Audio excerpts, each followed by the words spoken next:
Hello and welcome to the newsroom for today, Wednesday, November 18, 2020. We're broadcasting to you on E1, Sky TV, NTN, and Tarzi TV in Bartica. In the headlines, the University of the West Indies Open Campus is in discussions with the government to train 20,000 Guyanese in 5 years. The People's Progressive Party has asked the High Court to strike out the APNU plus AFC's elections petitions. We file a summons to strike out the petition. The coalition moves to the High Court seeking a declaration that Minister of Tourism, Industry and Commerce Unish Walran is illegally occupying a seat in the National Assembly and wants her to be removed. We have now exhausted our patience and we have filed these proceedings today. A young doctor is on a mission to help children in remote communities. And in sport, virtual bodybuilding show to showcase off-season bodies, and women's cricket confirmed for Commonwealth Games 2022. With the news, I'm Neil Marks. We're glad you could join us. APNU plus AFC has moved to the High Court to have Minister of Tourism, Industry and Commerce Unish Walran removed from Parliament. The opposition coalition insists that Walran occupies a seat illegally in the House, an argument that is premised on an already resolved issue regarding her citizenship. Kurt Campbell joins us with the details. The APNU-AFC coalition opposition Wednesday afternoon filed an application right here in the High Court seeking a declaration to have government parliamentarian and Minister of Tourism, Industry and Commerce Unish Walran removed from the National Assembly. They contend that she is illegally occupying a seat there. The application was filed by Government Chief Whip Christopher Jones. Jones was accompanied by his colleague, Member of Parliament Roysdale Ford. Ford said this action was taken after giving the Clerk of the National Assembly, Sherlock Isaacs, enough time to act in the matter. They want her removed from the National Assembly. Ford said once removed, it is a decision for the government to make whether Walran will be sworn in again. We have now exhausted our patience and we have filed these proceedings today, also against the Attorney General, seeking orders, firstly, that Ms. Unish Walran be declared not to be a proper member of the National Assembly. Secondly, an order declaring that Ms. Unish Walran is not validly appointed as a Minister of Government. And thirdly, an order against the Speaker of the National Assembly directing him to prohibit Ms. Unish Walran from participating in the affairs and business of the National Assembly. We consider it a very important case. It is a case for which there is no reasonable defense or explanation which could be provided. The APNU-AFC insists that the minister took her oath of office while she was still a citizen of the United States of America. However, Clerk of the National Assembly Sherlock Isaacs has said that Walran lost her United States citizenship immediately upon taking the oath of renunciation during the month of September 2020. The clerk said he has received legal advice on the matter. The clerk also publicly released Walran's certificate of loss of nationality, which revealed that it was approved on September 8, 2020, and she took the oath of office of renunciation on September 4th. Walran was sworn in as a Member of Parliament on September 1st, 2020. Reporting for the newsroom from the High Court, I'm Kurt Campbell. Over the next 5 years, some 20,000 Guyanese are expected to benefit from the tertiary level education offerings provided by the UWI Open Campus as Guyana focuses on developing its human capital. According to a release issued by the University of the West Indies, negotiations currently are ongoing between the university and the Guyana Government to finalize an agreement that would make this a reality. Representatives from UWI and relevant ministers of the government are expected to meet soon to discuss further details of the project. The regional university has been invited by President Irfan Ali to help drive forward Guyana's human resource development strategy. The university will be using its open campus to facilitate the request from the Guyana government. The agreement is the result of a virtual meeting on November 5th, which took place between President Ali and Vice Chancellor of the university, Professor Sir Hilary Beckles, during which they discussed the strategy for the country's future, described as exciting, sustainable, and on the cutting edge of Caribbean governance. In his discussion with President Ali, the UWI Vice Chancellor reportedly assured the Guyanese leader that the university sees Guyana as part of its environment and noted that several decades ago, Guyana was once a contributing member of the university, but opted to take a different path for philosophical and ideological reasons.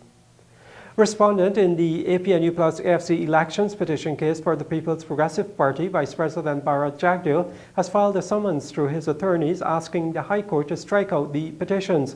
The summons was filed ahead of a hearing set for next Tuesday.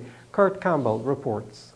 When another hearing in the APNU AFC's elections petitions case comes up in the High Court next Tuesday, interested parties are expected to address a summons filed by the respondents aligned to the People's Progressive Party government. That summons is asking the High Court to strike out the petitions on the ground that it did not comply with the timeline fixed by the law for service. In a telephone conversation Wednesday morning, the country's Attorney General, Anil Nandlal, explained that one of the petitions was served late on former President David Granger. Granger is named as a respondent in the case.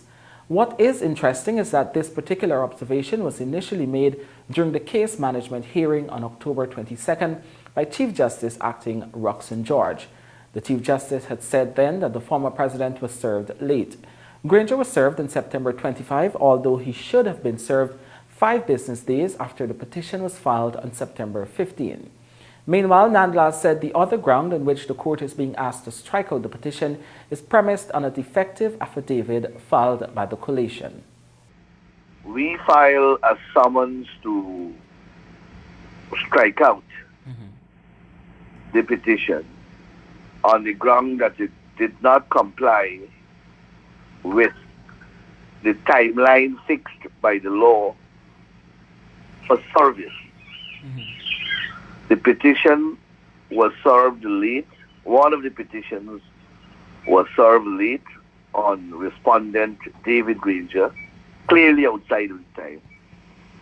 And another petition was the affidavit of service, which is a document required to be filed, is defective in our view. Nandlal has promised to make the application to strike out the petition as well as his written submission public ahead of next Tuesday's hearing. Attorney for Vice President Bharat Jagdeo, Senior Counsel Douglas Mendez, had said on October 22nd that he too will file an application on similar grounds to which the summons was filed. He is contending that Jagdeo, who is named as a respondent, was also not properly served the petition. He said the court has to be satisfied that sufficient actions were taken to serve the respondent, a case that the APNU AFC lawyers will have to prove. Mendez said this was not done and Jagdeo was not served, making the entire petition a nullity. The Chief Justice has already noted the court's intention to engage in a full-blown trial of at least one of the 2 elections petitions filed by the opposition APNU AFC coalition. No date has been set for the commencement of trial. The APNU AFC filed its first elections petition, 8820P, on August 31, 2020, officially challenging the outcome of the March 2, 2020 elections and the recount exercise from which the People's Progressive Party emerged victorious. A second petition, 9920P, was filed subsequently on September 15, 2020, also challenging the March 2, 2020 elections. When the newsroom returns, a young doctor is on a mission to help children in remote communities. You're watching the newsroom. The police are investigating the burglary committed on the house of 72-year-old Abdul Nazim, a pensioner of La Jollity Public Road, West Coast, Demerara, who lost $900,000. A police report noted that a student who was employed by the pensioner was taken into custody and questioned by police, but he was subsequently released. According to the police, on November 16, the pensioner left his house sometime after 8 to go plough his rice field in the Windsor Forest back dam, but he forgot to lock the door of the house and the student was left at the house. The pensioner told the police that at around midday, the student met him at the back dam and reported that someone ransacked the house. As such, the pensioner immediately went home and observed several drawers and his briefcase, which had the money, were ransacked. The briefcase was on the chair, but the money was missing. Police said the pensioner became suspicious and questioned the student employee, who denied the allegation. Investigations are continuing. A 35-year-old doctor at the Kumaka District Hospital in Region 1 is on a mission to ensure children in remote communities are educated, and he's seeking help to get them what they need: tablets, energy supply, and even transportation. Dr. Darren Munsami said he first visited the community of Unity Grant along the Winey River to conduct a medical outreach a few months ago. He discovered that the 27 children residing there did not attend school. During a virtual interview with the Newsroom on Wednesday, Dr. Munsami said he hopes to reduce teenage pregnancies, drug and alcohol abuse, child labor and suicide through access to education. Okay, so I would have spearheaded a team to the same village, Unity Grant, to do some outreach. That was like 2 months ago. And while there, we had an interaction with the village leader who would have told us that the children in the village don't go to school. And he explained to us that they attempted several times to go to school, but the closest place was Warapopo, which was miles away. And they would have to paddle from 5 a.m. in the morning to get to school at 10 a.m. in the morning. 5 hours paddling up, 5 hours paddling back. So they would leave at 1 o'clock in the midday to get back to Unity Grant at 6 p.m. They did that for 2 days, and then the third day they were tired. And the repeated absence of not getting to school several days in a week, they were removed from the register at Warapopo. So they don't go to school. They come from a community in the Guyanese River. So another place in the Guyanese River, but it's very far. My thought was to buy tablets for them, electronic tablets. So we can put some material on the tablets and get it to them and probably check back during outreaches or on a regular, maybe every month, see how they're doing. Get somebody to teach them. Maybe we go there as well. But to get this done, they need electricity. So we're thinking to have solar panels installed at all the houses, and so they can charge the tablets and we can give them some material to finish weekly, maybe monthly. The other possibility is to get them a boat and engine to get from there to Warapopo on a daily basis when the school's open. I'm trying to prevent things like teenage pregnancy, drug abuse, and these other things. We find that we need to start with education. Education of the children, parents, changing of cultures, to get them out of the society that can give them a future. So when I heard that they don't have access to education, I looked at the possibility in the next 10 years or whatever, they won't have a job. Many will become, pregnant at a very early age. If we can get this one going and other persons on board, that we can have an impact in other communities as well. The second village Dr. Munsami wants to target is 5 Star in the Port Kaituma district. Persons can contact him on telephone number 687-8654. An 11-year-old cancer patient who died at the Georgetown Public Hospital on November 6 has now been classified as a COVID-19 death.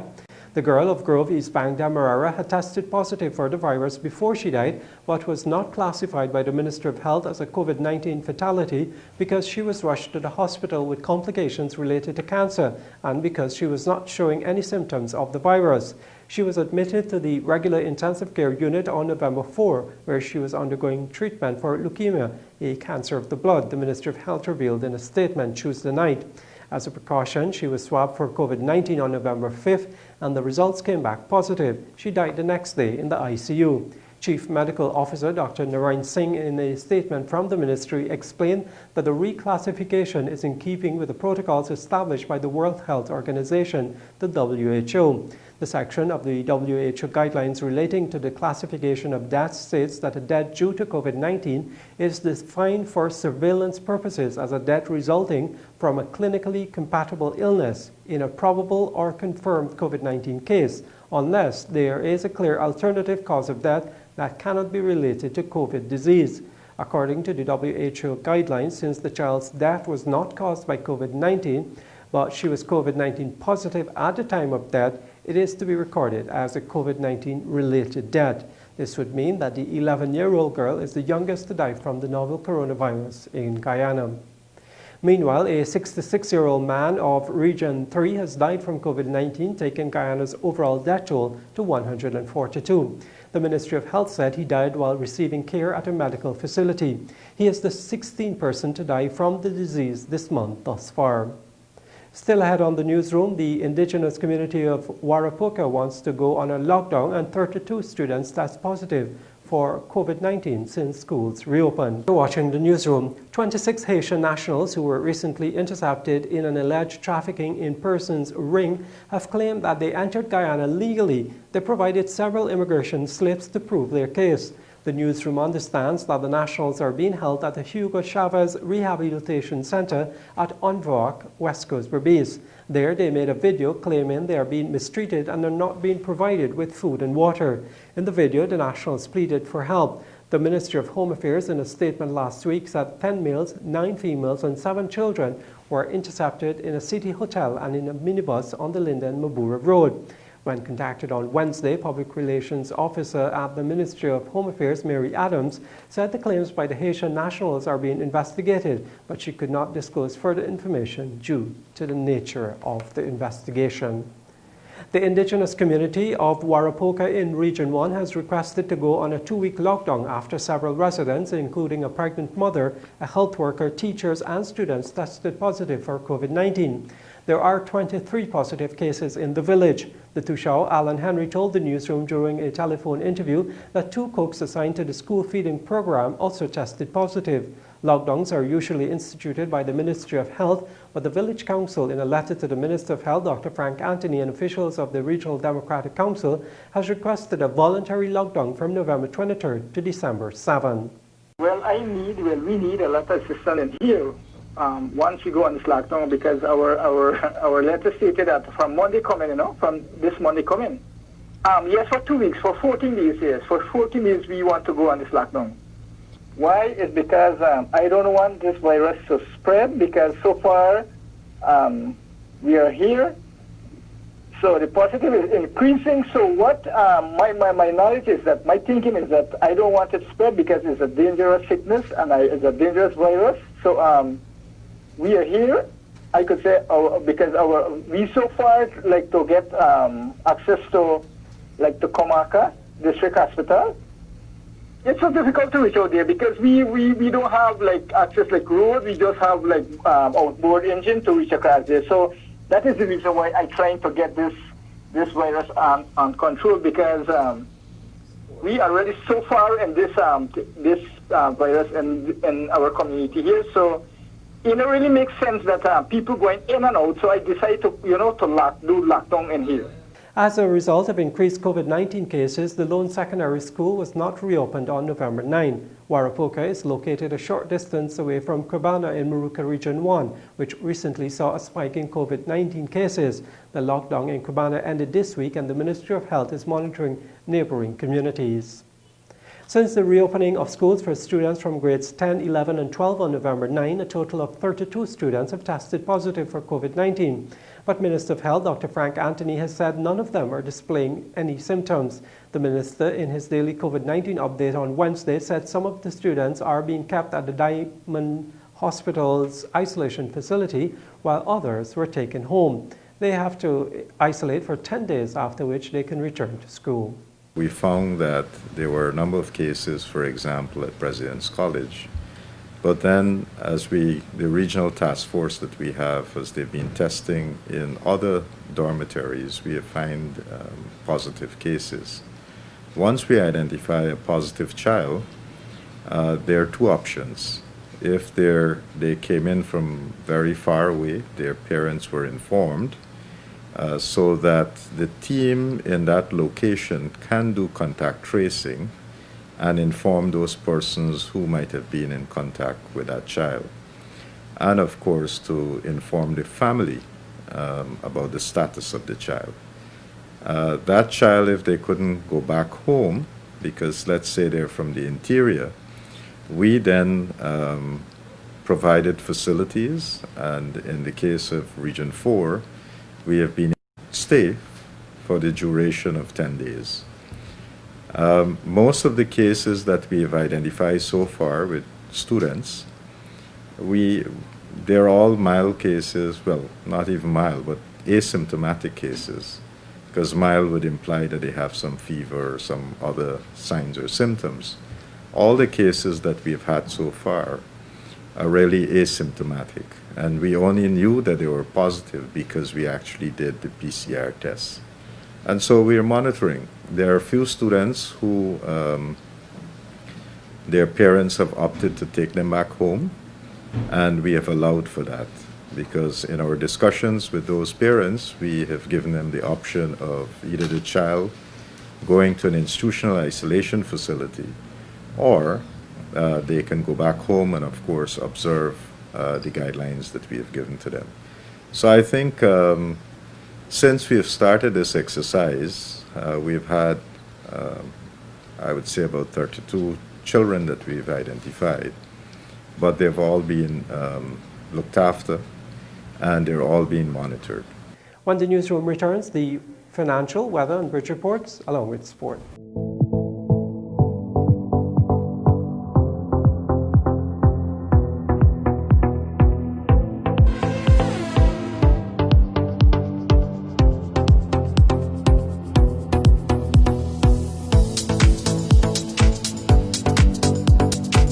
Hello, welcome back. You're watching the newsroom and it's time for sport. We begin with bodybuilding. President of the Guyana Bodybuilding and Fitness Federation, Kevon Best, has described an upcoming virtual event as one where the raw physique of athletes will be showcased and celebrated.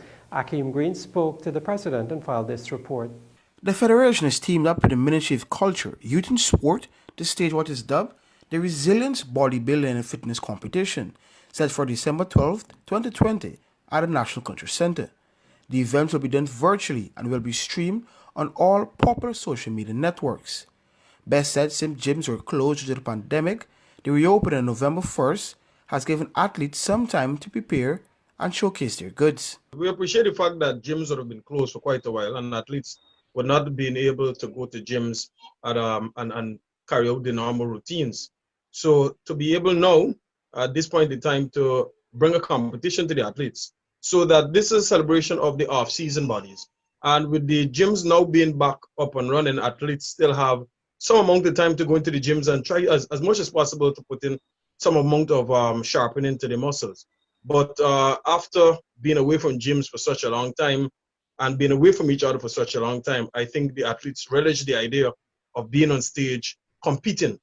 And we know that all the athletes will be bringing the best bodies. According to Best, the reaction and jubilation of the audience will be missed dearly since some of the top caliber names will be present. On the night of the competition, there will be about 36 athletes competing in the 4 different segments of the competition. Reigning CAC gold medalist and multi-time Mr. Guyana champion, one of Guyana's top elite athletes, Corin Clark, will take up top honors of guest posing for Guyana on the night of the competition. It's going to be a great show, right? My only regret is that we have to do this competition without the audience, because the list of athletes, right? It's going to be a phenomenal show, and just getting that vibe from the live audience, I could only imagine what would have happened. I think we had another Linden experience where I could have hardly hear myself on stage. The list of athletes is a long list of athletes, and most of the athletes are well known, and the competition is really, really tight. The prizes are up for grabs. Everybody wants to get the top prize, and everybody also wants to beat the Mr. Guyana champion. Even though this is not a Mr. Guyana competition, persons will still be looking to beat him. Next year, the president hopes they can return to Linden for the Novices Championships, and ideally, an audience will be allowed. Even though we are not a contact sport, we still basically would like to have the audience in attendance before we do another competition. If we cannot do that, then we will have to proceed by doing novices without an audience again and do it virtually. But we would really like to have the audience present because our intention is to take Novices 2021 back to Linden. The turnout and the reception we had last year, it's encouraging. We want to take it back to Linden. As a matter of fact, we want to make Linden the home of the Novice Championship. So hopefully, more of the restrictions could be relaxed, and probably you can have a controlled audience, controlled crowd, and we can have a live audience to cheer the athletes on and to hype the athletes on. The overall bodybuilder for next month's competition will pocket $200,000, while there are prizes ranging from $100,000 to $50,000 for the top three in the respective categories. For the newsroom, Akim Green. That's it from me, Neil Marks. Avinash Ramzan comes up with the rest of the day's sport. Take care. We tell you now that the Commonwealth Games Federation and the International Cricket Council have announced the qualification process for cricket, which makes a historic appearance at the Birmingham 2022 Commonwealth Games, scheduled from July 28 to August 8. In what is seen as a huge opportunity to turbocharge the growth of the game and take it to new fans, women's cricket will be part of the Commonwealth Games for the first time ever, and it will only be the second time that cricket will feature in it after a men's competition was part of the Games in Kuala Lumpur in 1998. The qualification process announced on Wednesday grants hosts England one spot, while 6 other highest-ranked ICC members in the women's T20 rankings as of April 1, 2021 also qualified directly for the 8-team tournament, which will be held in a city that has an iconic cricket venue in Edgbaston. The remaining place will be allocated to the winner of a Commonwealth Games qualifier, the format and details of which will be announced in due course. The deadline for the qualifier is January 31, 2022. Since athletes from the Caribbean will be representing their countries and not the West Indies, the winner of a designated qualifying tournament will decide which country gets to compete if the West Indies get a spot. And Guyanese all-rounder Kimo Paul has been signed by Hobart Hurricanes to compete in this year's Big Bash League. Paul was signed on the insistence of former Australia captain and Tasmanian legend Ricky Ponting, who was Paul's coach at Delhi Capitals in IPL 2020. Although he did not play a game in IPL 2020, Paul was drafted by the Hurricanes through Ponting. The former West Indies under-19 player is known for his great work ethic and is dubbed by many as a student of the game.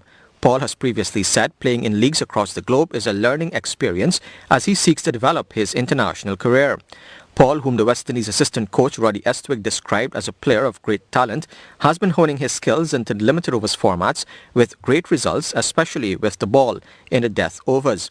Paul is part of the West Indies Test and T20 squads for the upcoming New Zealand series, and with the international campaign to run until December 15, he would be unavailable for the first 3 matches, including the opening night on December 10. He should be available for Hurricanes' December 19 game against the Melbourne Renegades in Hobart. Paul claimed 9 wickets with the Guyana Amazon Warriors in this year's Caribbean Premier League, including a match haul of 4 for 19. The CPL was played entirely in Trinidad on pitches that were not in favour of fast bowlers, but the Guyanese emerged as one of the seamers to enhance his reputation. While sport events are now allowed to resume upon approval from the Ministry of Health and the National COVID-19 Task Force, no bars would be allowed at these events. That's according to Minister of Health Dr. Frank Anthony. The minister urged organisers and sporting bodies to still exercise caution since, quote, these events, if not managed properly, can become super spreaders, end quote. We have made provisions in the order that is currently in force for limited provision of sporting events. In the specific instance of cricket, we have granted permission for cricket matches, but without spectators. And along with the permission, among the conditions that they have to uphold is that bars at these events must be closed. There must be no bars, and there must be no drinking of alcohol or other beverages, because as you know, if you encourage that, that's going to create problems. So 1, it shouldn't be a spectator event, and 2, no bars are allowed.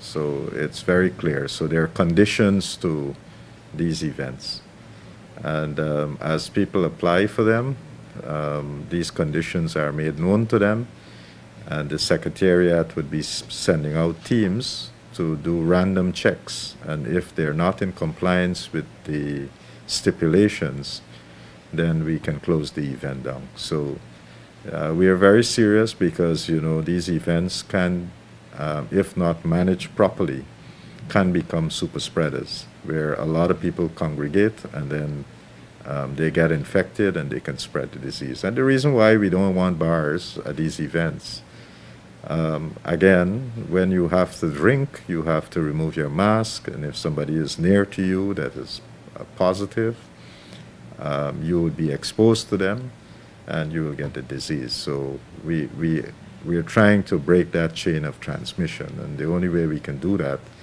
is to prevent obvious sites where people can get exposed. Finally, all-rounder Rothman Powell believes consistency will be key for West Indies during the upcoming Test and T20 series against New Zealand. West Indies are down to face the hosts in 3 T20s from November 27 to 30 and 2 Test matches starting December 3 and 11.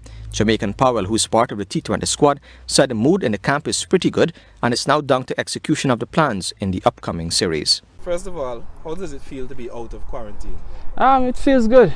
Been in quarantine for the last 2 weeks. Quarantine was good. I think the team come up with some exercise, training a little football here and there, but it's always good to come out of quarantine. What is the mood like within the West Indies camp currently? I think it's a pretty good mood. The guys are gelling pretty good. At nights we have some time where we lime together as a team, and I think that builds good camaraderie. It's just now for the other guys to join us, and the mood is pretty good. Personally, what areas of your game are you looking to fine-tune in the lead up to this T20 series? Leading up to the T20 series, I'm looking to fine-tune all three. We are not the best cricketers in the world. We are always cricketers in training, if you understand what I mean. Always looking to improve our game and improving my game. So I'm looking to fine-tune all three areas. What do you think will be the key to success for the men in maroon in this series? I think the key to success, just as what we did in Sri Lanka, we have to be consistent and be precise in anything we do.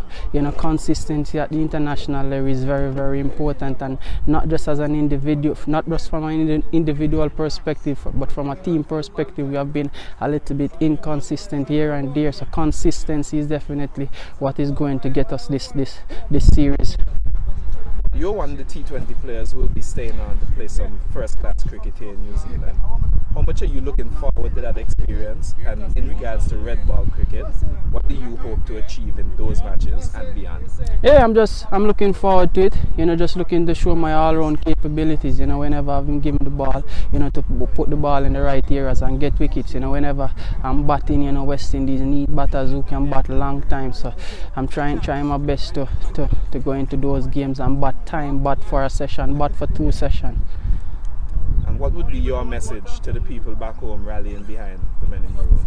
Yeah, I think it's an important time now, important transition in West Indies cricket, and all we tell the fans is just to keep supporting us, keep rallying behind us, and at the end of the day, I'm sure we will deliver. And with that, we've come to the end of the news for this evening. On behalf of the entire news team, my name is Avinash Ramzan. Thanks for watching.